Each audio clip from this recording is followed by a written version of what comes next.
Bella, Luigi. Bella?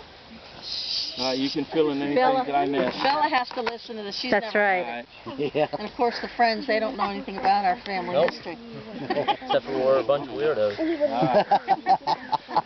Brayley's, what do you expect? I'm in school. That's right. All right. Okay.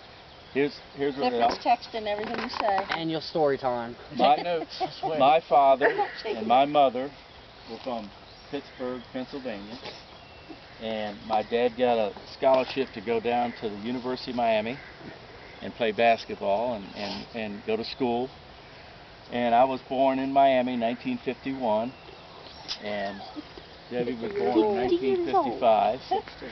My father died when I was 10 years old, no, 8 years old. I was 8 years old. Bella, be careful. He was 33 years old when he died.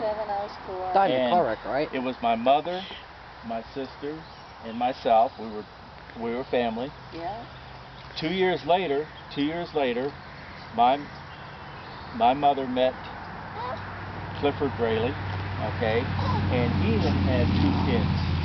His wife had died of spinal meningitis. She was pretty young too. She was in her 30s, and it's a disease, spinal meningitis. She died in her 30s, and there was a daughter. That would have been Joe, your grandmother. And there was a son, Pat, and this was Clifford Brayley, okay, or Clifford Jr. Clifford Jr. They were born. Jr. You called him Pat. Clifford, his father, Clifford, was born May 1st. Pat, who Clifford Jr. was born on May 1st also, so they both had the same birthday. So anyway, in 1962, the two of them got married. So there was Debbie and I, Patricia Brayley, got married to Clifford Brayley, who had Pat and Joe. And the boys lived for 2 years. And between the two of them, Patricia and Clifford, their dad was born. Okay, so he and I are half brothers. We're not really full brothers, because that's not my real father, that's my real mother.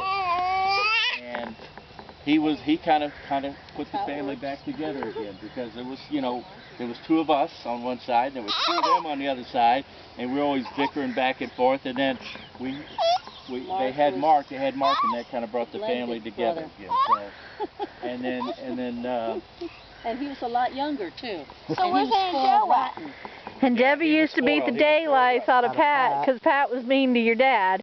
Yeah, well, Pat was only a year younger than I, and Neil and Josephine were the same age. Yeah, And Pat was 1 year young. We were all about the same age. Josephine and I were 10 years later, Mark comes 13, along. 13, Your dad. and you and Pat were about what, 10 or Yeah, or 10 9. and 9.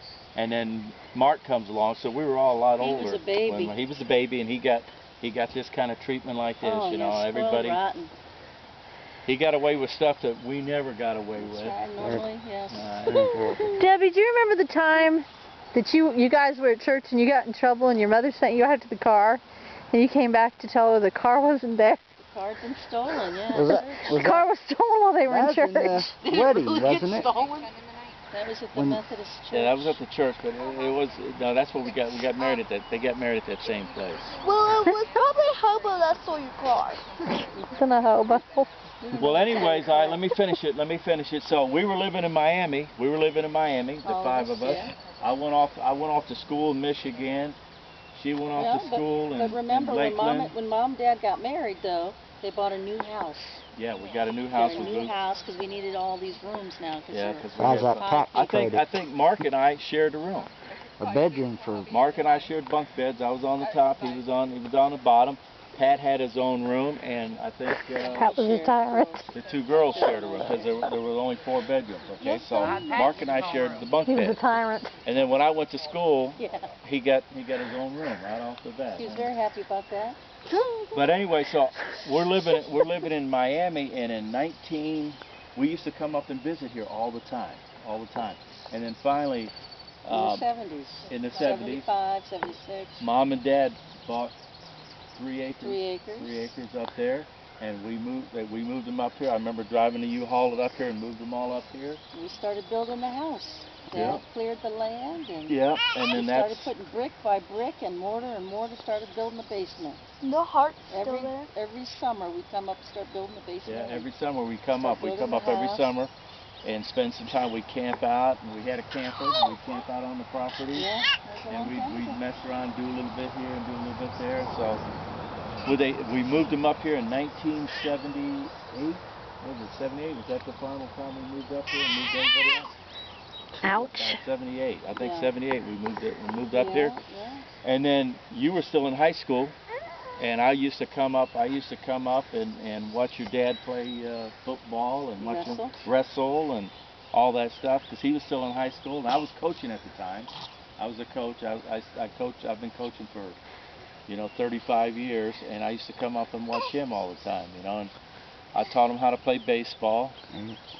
And I coached his team when he was playing Little League Baseball. I was the coach, and he played on my team. Good baseball player. Yeah, he's a good baseball player. Good baseball player. Good wrestler, too. Yeah, your real good favorite? wrestler. Real good wrestler. Was he your favorite? Did you treat him the same? Oh, he got treated special. Yeah, He was the baby of the family. He got treated very, very Little. good. So Aw, Jason, do you hear all this? He always took care Daddy, of you were spoiled rotten. He his was. favorite How come I thing ain't was to go to spoiled? 7-Eleven I and never get an get icy. spoiled. Too Yeah, many of you. that was His his favorite thing in the whole world was get an icy. It still is. He loved ices. Did he still eat sherbet? Yeah, we used to get icy. Madison, that's not an icy. That's ice Favorite cream. thing to We do. should make 7-Eleven. What's a 7-Eleven?